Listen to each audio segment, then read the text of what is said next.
हो जाओ मेरी बच्चियों। अब भगवान को यही मंजूर था। आज से मैं ही तुम्हारा पापा हूँ और मैं ही तुम्हारी माँ। ये कहानी है रागिनी और शिवानी की। दोनों सगी बहनी थी जो अपने पापा कमल और माँ निशा के साथ खुशी खुशी रहती थी। पर एक दिन अचानक घर के किचन में आग लग गई, जिसमें जलकर निशा की मौत हो गई। दोनों बेटियों के सिर से माँ का साया उठ चुका था और बीतते वक्त के साथ दोनों बच्चियों के मन में उनकी माँ निशा की याद और भी गहरी होती गई। और फिर करीब 1 साल बाद, अरे तुम दोनों अब तक ऐसी ही बैठी हो? चलो जल्दी से तैयार हो जाओ। तैयार क्यों होना है पापा जी? हम कहीं बाहर जा रहे हैं क्या?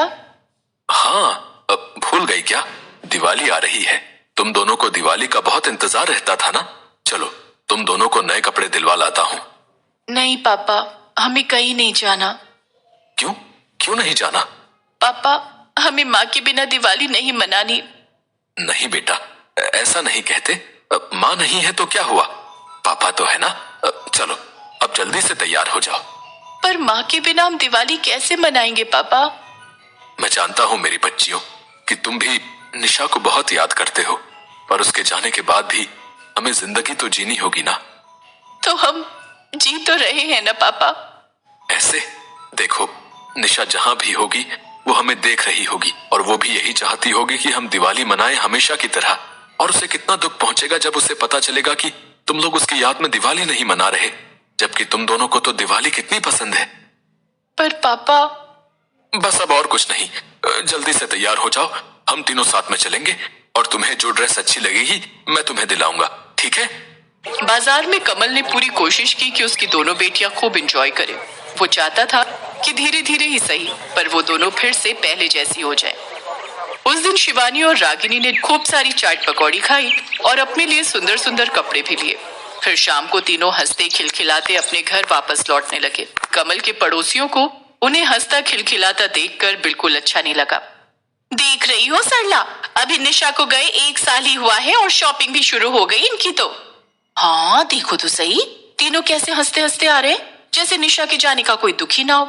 सच में घोर कलयुग है भैया।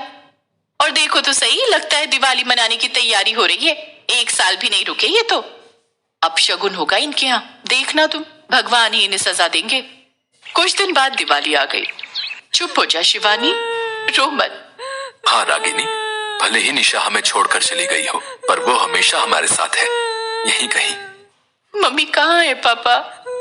आओ हम बाहर चलकर अनार जलाते हैं। शिवानी, तुम्हें अनार जलाना पसंद है ना? हाँ जी पापा, मैं अंदर से फुलझड़ी का पैकेट ले आती हूँ। ठीक है, जल्दी आना, वरना मैं और रागिनी सारे अनार जला देंगे। हाँ नहीं, मेरे लिए रुकना, मैं बस अभी आई। रागिनी और कमल गली में अनार जलाने चले गए और तभी एक उड़ता हुआ रॉकेट कमल के घर के दरवाजे पर लगे पर्दे से टकराया, जिससे पर्दे में आग लग गई और देखते ही देखते पूरा कमरा आग की लपटों से घिर गया।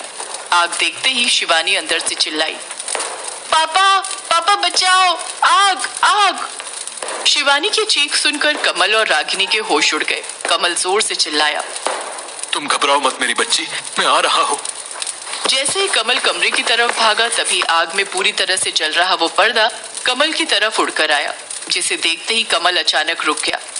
देखा, मैंने कहा था ना कि कोई अपशगुन जरूर होगा। देखो, पहले निशा गई और अब वो बच्ची आग की चपेट में आ गई। हे भगवान, अब क्या होगा, कैसे बचेगी वो? तभी अचानक आसमान में बिजली कड़की और बहुत तेज बारिश होने लगी। बारिश इतनी तेज आई कि कुछ ही देर में सारी आग बुझ गई। आग बुझते ही शिवानी कमरे से खुद चलकर बाहर आई। चौंकाने वाली बात ये थी कि भयंकर आग में इतनी देर रहने के बावजूद शिवानी को एक खरोच तक नहीं आई थी। वो पूरी तरह से ठीक थी। शिवानी बेटा, तुम ठीक तो हो? हाँ पापा, मम्मी आई थी मुझे बचाने। आपने सही कहा था, वो कहीं नहीं गई, वो यही है हमारे साथ। शिवानी की बात सुनकर कमल की आंखों से आंसू बहने लगे। उसने अपनी दोनों बच्चियों को गले से लगाया और फूट फूट कर रोने लगा। साथ ही उसकी नजरें हर तरफ निशा को ही ढूंढ रही थी, जो फिलहाल उसे कहीं नहीं दिख रही थी, लेकिन उसके होने का एहसास कमल को भी था। दिवाली आने वाली थी। लोग उसकी तैयारियों में जुटे हुए थे। कोई पटाखे खरीद रहा था तो कोई दिए। लेकिन उजाले के इस त्योहार के आने के पहले श्याम जी के जीवन में घनघोर अंधेरा छा गया था। अस्पताल के आईसीयू वार्ड के बाहर अपनी पत्नी रेखा के साथ श्याम जी असहाय से खड़े थे। उनकी इकलौती छोटी सी बिटिया राधा अस्पताल के बिस्तर पर लेटी है। वो हर दिन अस्पताल आते और अपनी बिटिया को तिल तिल मरता देखते और कुछ नहीं कर पाते। आज भी जब वो अस्पताल में अपनी पत्नी के साथ आईसीयू के शीशे के बाहर खड़े होकर अपनी बिटिया को देख रहे थे तो उनकी आंखों में आंसुओं का सैलाब था। उनकी बेटी भी उनकी तरफ टुकुर टुकुर देखे जा रही थी। उसकी आंखों में आंसू थे। इतना असहाय, इतना असहाय मैंने कभी महसूस नहीं किया रेखा। मेरी नन्ही सी जान मौत से लड़ रही है, लेकिन मैं कुछ नहीं कर सकता उसके लिए। कुछ मत कहिए जी, कुछ मत कहिए। भगवान ऐसी तकलीफ किसी को न दे। श्याम जी जमालपुर गांव के पोस्ट ऑफिस में डाकिया हैं। हर दिन अपने झोले में खुशियां और गम लेकर निकल पड़ते हैं अपनी साइकिल से। पूरे गांव में उनकी बहुत ही इज्जत है।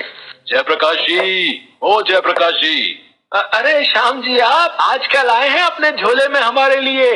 श्याम जी अपने हाथ में पकड़े लिफाफे को देखते हुए कहते हैं कि अब रेलवे की ओर से कोई चिट्ठी आई है जयप्रकाश जी। वो ये बातें कर ही रहे थे कि जयप्रकाश जी का बेटा नंदलाल वहां आ गया। उसने उन दोनों की बातचीत सुन ली थी। उसने श्याम जी के हाथों से लिफाफा लिया और उसे पढ़ने लगा। पढ़ते पढ़ते उसके चेहरे पर चमक आ गई। बाबूजी, दिल्ली मेट्रो में मेरी नौकरी फाइनल हो गई है। इसी महीने ज्वाइन करना है मुझे। ये सुनकर जयप्रकाश और श्याम जी बहुत खुश होते हैं। जयप्रकाश जी श्याम जी को रुकने के लिए कहते हैं ताकि वो उन्हें मिठाई खिला सके। अरे नहीं जयप्रकाश जी, आज नहीं, फिर किसी और दिन। अभी बहुत काम है, बहुत जगह चिट्ठियां डालनी है। ये कहकर श्याम जी अपनी साइकिल पर सवार होकर किसी दूसरे पते की ओर निकल गए। श्याम जी अपना काम बहुत ही ईमानदारी से करते और हमेशा उनके चेहरे पर एक मुस्कान होती। लेकिन पिछले कई दिनों से श्याम जी बहुत परेशान है। वो अपनी परेशानी लोगों में जाहिर नहीं होने देते, लेकिन हर बार उन्हें डॉक्टर की वो बात याद आती है जो कुछ दिनों पहले डॉक्टर ने उनसे कही थी और वही सोचकर उनका दिल बैठ जाता है। कोई तो उपाय होगा डॉक्टर साहब। देखिए श्याम जी, मैंने कहा ना, ये एक ऐसी बीमारी है जो लाखों में से किसी एक को होती है। उन लाखों लोगों में से भगवान को मेरी बेटी ही मिली। मेरी मासूम बिटिया ने क्या बिगाड़ा है किसी का। आप धीरज रखिए और सच्चाई का सामना करिए। वैसे मैंने कहा ना, ये बीमारी लाइलाज नहीं है। बड़े अस्पताल में ऑपरेशन के बाद ये बीमारी पूरी तरह ठीक हो जाएगी। उसमें पैसे कितने खर्च होंगे? 50 लाख रुपए। श्याम जी ने जैसे ही ये सुना उनके ऊपर बिजली सी गिर गई। राधा उनकी इकलौती बेटी थी। बड़े ही लाड प्यार से वो और उनकी पत्नी मिलकर उसे पाल रहे थे। राधा पढ़ने लिखने में होशियार तो थी ही, वो समझदार भी बहुत थी। हालांकि श्याम जी और उनकी पत्नी रेखा ने राधा को उसकी बीमारी के बारे में कुछ नहीं बताया था, लेकिन उसे अंदाजा लग गया था कि उसे कोई गंभीर बीमारी हो गई है, क्योंकि ना तो वो अब स्कूल जाती थी और ना ही खेलने। सारा दिन वो अस्पताल के बिस्तर पर ही लेटी रहती थी। एक दिन उसने श्याम जी से कहा कि पिताजी, मैं कब खेलने जाऊंगी, कब स्कूल जाऊंगी, कब बाहर घूमने जाऊंगी? पूरा दिन अस्पताल के बिस्तर पर सोए रहना मुझे पसंद नहीं है। अरे बहुत जल्द बाहर घूमने जाओगे मेरी बच्ची। मैं, तुम और माँ तीनों जाएंगे तुम्हारे साथ, ठीक है? आप सच बोल रहे हैं ना पिताजी? और क्या? पिताजी, मैं मर तो नहीं जाऊंगी ना? क्योंकि मैंने माँ को डॉक्टर साहब से बातचीत के बाद छिप छिप कर रोते देखा है। अरे ऐसी बातें भूल कर भी मुंह से नहीं निकालते बेटा। तुम्हारी तबीयत थोड़ी खराब है, थोड़े दिनों में तुम बिल्कुल ठीक हो जाओगी। श्याम जी ने राधा को कह तो दिया, लेकिन उन्हें पता था कि वो कैसे दर्दनाक हकीकत से गुजर रहे थे। 50 लाख रुपए इतनी बड़ी रकम थी जिसका इंतजाम करना श्याम जी जैसे व्यक्ति के लिए लगभग असंभव था। वे इसी चिंता में गले जा रहे थे। एक दिन की बात है, श्याम जी और उनकी पत्नी रेखा बातें कर रहे थे। हम दोनों अगर खुद को भी बेच दें तो भी 50 लाख रुपए नहीं ला पाएंगे, लेकिन बिना पैसों के कैसे हमारी बिटिया ठीक होगी? भगवान ने कुछ न कुछ तो सोचा ही होगा ना जी। क्या खाक सोचा है? कभी कभी तो लगता है कि भगवान है ही नहीं। अगर है तो हम जैसे लोगों के साथ ऐसा क्यों होता है? ये हमारी परीक्षा का समय है। भगवान तो है ही, बस वो हमारे धैर्य की आजमाइश करते हैं। ये कैसी परीक्षा, ये कैसी आजमाइश? अगर कोई बीमारी देनी थी तो मुझे दे देते। मेरी नन्ही सी जान से उनकी क्या दुश्मनी थी? रेखा जानती थी कि उसके पति अभी बहुत परेशान है, इसीलिए वो चुप रही। लेकिन इस बीच श्याम जी की चिंता का असर उनके काम पर दिखना शुरू हो गया। अरे आपको हो क्या गया है श्याम जी? पिछले हफ्ते भी आपने रंजन भैया की चिट्ठी मेरे पति पर डाल दी और आज किशोर जी की मनी ऑर्डर उनके पति पर देने की जगह मुझे दे रहे हैं। श्याम जी ने उस औरत की बात सुनी तो उन्हें बहुत दुख हुआ। इतने सालों से वो चिट्ठी बांट रहे थे, लेकिन आज तक उनसे कोई गलती नहीं हुई थी। उन्होंने उस औरत से माफी मांगी और उसे सही पते पर पहुंचाया। जब वो उसे पहुंचाकर वहां से अपनी साइकिल पर आ रहे थे तो उन्हें रास्ते में एक लॉटरी के टिकट बेचने वाले की दुकान दिखी। दुकानदार ने एक बहुत बड़ा सा बैनर अपनी दुकान के बाहर लगा रखा था और जोर जोर से चिल्ला भी रहा था, लॉटरी का टिकट ले लो, लॉटरी का टिकट ले लो। इस दिवाली लक्ष्मी माता खुद आपके द्वार पर आने को है तैयार, तो देर क्यों कर रहे हो मेरे यार? लॉटरी का टिकट खरीदो और पहले इनाम में 1 करोड़ पाओ, और पहला इनाम ना भी निकला तो दूसरा इनाम 50 लाख का है। तो समय मत गवाओ, सिर्फ 300 रुपए खर्च, इस महीने की 27 तारीख को माला माल हो जाओ। जी हाँ, 27 को ही निकलेगा इस लॉटरी का बम्पर इनाम। श्याम जी उस दुकानदार की बातों को बहुत देर तक गौर से सुनते रहे। फिर वो उसके पास गए। ये लॉटरी सच में किसी की लगती है क्या? हाँ लगती है ना, क्यों नहीं लगती है? किसकी लगती है? किस्मत वालों की। किस्मत वाला? वो तो मैं नहीं हूँ। अगर होता तो क्या मेरी बेटी के साथ ये सब होता? क्या हो गया चचा, किन ख्यालों में खो गए? ख्यालों वाला पछताता है, टिकट लेने वाला माला माल हो जाता है। श्याम जी ने दुकानदार की बात का कोई जवाब नहीं दिया, लेकिन उन्होंने टिकट खरीद लिया और अपनी साइकिल पर अस्पताल पहुंच गए। आज आपने बहुत देर कर दी आने में, कहाँ रह गए थे? श्याम जी ने अपनी पत्नी को लॉटरी के टिकट के बारे में बताया। क्या कहती हो तुम? मेरी लॉटरी लगेगी ना? मेरी बच्ची के इलाज के पैसे मिल जाएंगे ना? मैं भी तो यही चाहती हूँ, लेकिन किसी का भाग्य खुलना या खराब होना ईश्वर के हाथों में होता है। मैं तुमसे कोई बहस नहीं करना चाहता, और मेरे सामने ईश्वर का नाम मत लो। उसने बहुत दुख दिए हैं मुझे। ईश्वर दुख नहीं देता जी, ये तो हमारे कर्म होते हैं जिसका फल हमें मिलता है। सही कहती हो तुम। मैंने और तुमने बहुत पाप किए, और शायद मेरी नन्ही सी बेटी ने भी, तभी तो वो बेचारी दर्द में पड़ी है। आप नाराज ना हो, कर्म पिछले जन्म के भी तो होते हैं। श्याम जी ने अपनी पत्नी की बात का कोई जवाब नहीं दिया। कुछ दिन और बीते। आज 27 तारीख थी। सुबह से श्याम जी का मन बहुत घबरा रहा था। उन्होंने सुबह सुबह एक बुरा सपना भी देख लिया था, जिससे उनका मन आशंकाओं से भर गया था। उस दिन उन्होंने डाकघर से छुट्टी कर ली और अस्पताल पहुंच गए। अस्पताल पहुंचते ही उनकी आशंकाएं सही साबित हुई। श्याम जी, हम आपको किसी गलतफहमी में नहीं रखना चाहते। आपकी बेटी राधा की हालत दिन प्रतिदिन बिगड़ती चली जा रही है। कब क्या होगा कुछ कहा नहीं जा सकता, इसलिए उसे जल्द से जल्द बड़े अस्पताल ले जाने और उसके ऑपरेशन की तैयारी करिए। श्याम जी ने अपनी पत्नी को सारी बातें बताई। आज उसकी हिम्मत भी जवाब दे गई। पैसे कितने जरूरी है ना जी। पैसे हो तो आदमी जिंदा रह सकता है, और पैसे ना हो तो आदमी की सांसें चली जाती है। हम धीरे धीरे ये जंग हार रहे हैं रेखा, हार रहे हैं।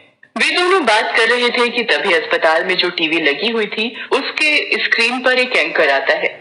दिवाली की लॉटरी के बम्पर इनाम की आज घोषणा हो गई है। अगर आपने टिकट लिया है तो टीवी स्क्रीन पर आ रहे इन नंबरों से अपने टिकट का नंबर मैच कर लें। 1 करोड़ के इनाम के लिए नंबर है 74219999, और 50 लाख के इनाम के लिए नंबर है 45704459। श्याम और रेखा की नजर अब तक टीवी स्क्रीन पर नहीं गई थी, लेकिन अचानक श्याम जी की नजर टीवी स्क्रीन पर गई। स्क्रीन पर आ रहे नंबर को देखकर रेखा, रेखा, ये तो मेरी लॉटरी का नंबर है। मुझे 1 करोड़ का इनाम मिला है। 1 करोड़ का इनाम मिला है।